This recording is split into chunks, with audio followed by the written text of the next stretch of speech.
মানুষ যখন মৃত্যুবরণ করে মৃত্যুর সজ্জায় যখন শায়িত হয় তখন বান্দার সবচেয়ে যে আপনজন সে ওই মৃত সজ্জা ব্যক্তির মাথার পাশে যায়, মাথার মধ্যে হাত বোলাইতে থাকে, কালিমার তালকিন দিতে থাকে, তার জন্য কাঁদতে থাকে।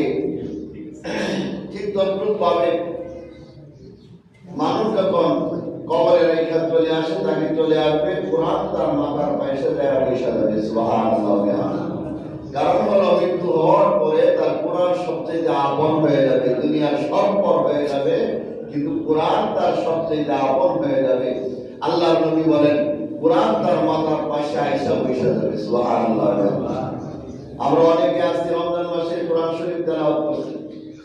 অনেক মা বোনেরা আছে যে অনলাইনে বয়ান অনেক মা বোনেরাও শুনে রমজান মাসে কোরআন শরীফ তেলাওয়াত করছে, পুরা রমজান কোরআন শরীফ তেলাওয়াত করছে, কয়েক পারা কয়েক খতম করছে।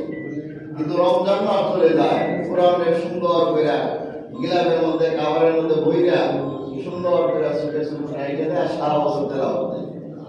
কোরআন কিন্তু শুধু এক মাসের জন্য তেলাওয়াতের জন্য আসে নাই। কোরআন